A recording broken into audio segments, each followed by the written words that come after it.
Hello and welcome to the Week in Pensions, brought to you by the pensions team at Gowling WLG.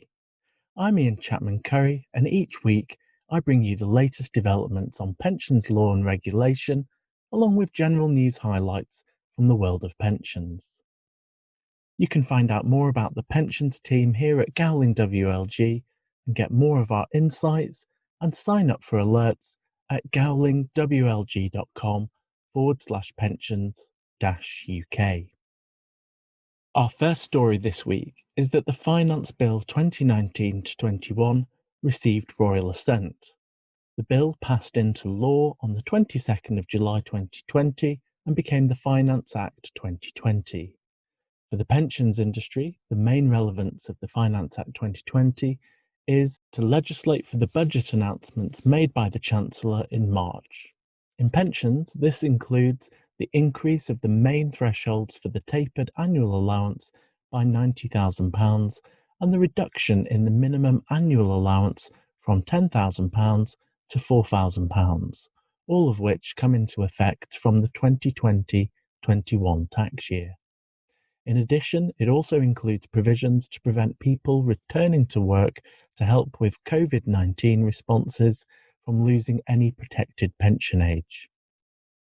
Also this week, draft legislation and tax documents that are intended to be incorporated as the Finance Bill 2020-21 were published in a written statement to the House of Commons made by Jessie Norman, the Financial Secretary to the Treasury. For pensions, the draft legislation includes provisions on the tax treatment of collective money purchase schemes. Collective money purchase schemes are expected to be introduced by the Pension Schemes Bill 2019-21. The provisions are intended to amend the Finance Act 2004 to allow collective money purchase schemes to operate as UK-registered pension schemes. And this means that they will have the benefit of the same tax treatment as existing UK-registered pension schemes. The changes are intended to take effect from the 6th of April 2021, and HMRC has published an accompanying policy paper.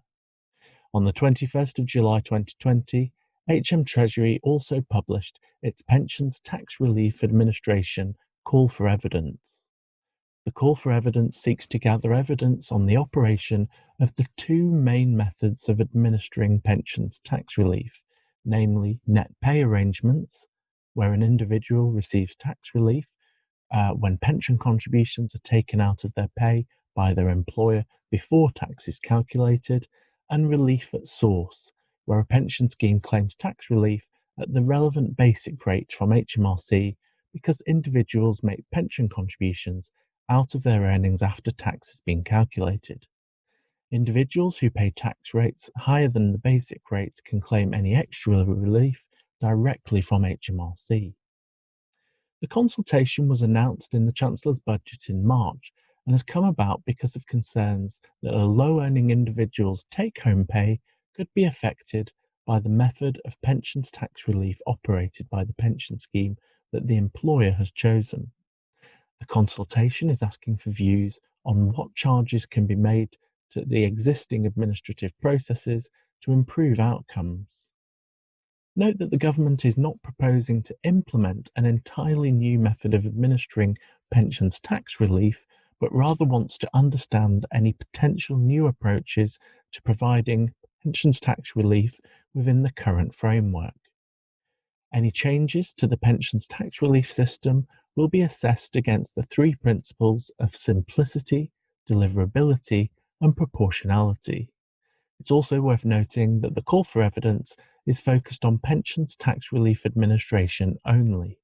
The consultation states that the government considered the possibility of reforming pensions tax relief in the 2015 consultation, strengthening the incentive to save, a consultation on pensions tax relief. Responses to this consultation provided no consensus for change, and so at the 2016 budget, the government announced that it would not be making fundamental reforms to the pension tax relief system. This call for evidence, therefore, does not cover the marginal rate structure of pensions tax relief, nor does it cover issues around the limits on pensions tax relief. Treasury's call for evidence applies to the whole of the United Kingdom and closes at 11 p.m. on the 13th of October 2020. On the 23rd of July 2020, the Pension Protection Fund, Moratorium and Arrangements and Reconstructions for Companies in Financial Difficulty Amendment Regulations 2020, SI 2020/783, came into force. These regulations amend the recently passed Pension Protection Fund, Moratorium and Arrangements and Reconstructions for Companies in Financial Difficulty Regulations 2020, or SI 2020/693, which give the PPF powers to step in to exercise rights in place of a scheme's trustees where there is a moratorium or restructuring plan under the Corporate Insolvency and Governance Act 2020. The amending regulations extend the scope of the PPS rights to include rights in relation to certain cooperative and community benefit societies. And to finish off this week in pensions, a couple of highlights from the pensions and national press. Research released by the Pensions Policy Institute and reported in Pensions Expert warns that the proliferation of small pension pots risks undermining auto-enrolment success unless significant government intervention is taken.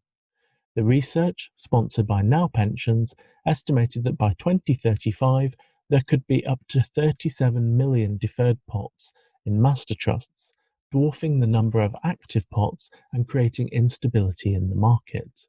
There are already 10 million small deferred pots, potentially rising to 27 million in 15 years. The PPI report estimates that the cost to master trusts of managing active and deferred pots will hit 1 billion by 2035, while member charges could rise to 1.2 billion. Also, as we discussed before, the government is reviewing the tax regime for pension contributions, and the Financial Times has led with the impact on higher earners, stating that millions of higher earners could lose automatic tax breaks on their pension contributions under radical proposals put forward by the government. The government has now floated abolishing the net play method for delivering tax relief in an effort to solve a growing problem for low earners enrolled into schemes where they cannot receive a tax top-up on their pension savings. And that's all from the Week in Pensions for this week. Just a reminder that you can find out more about the pensions team at Gowling WLG and sign up for alerts at gowlingwlg.com/pensions-UK. Also, if you'd like to get in touch with me, all of my contact details are available at tinyurl.com/GWLGICC. Until next time, I hope that you have a great week in pensions.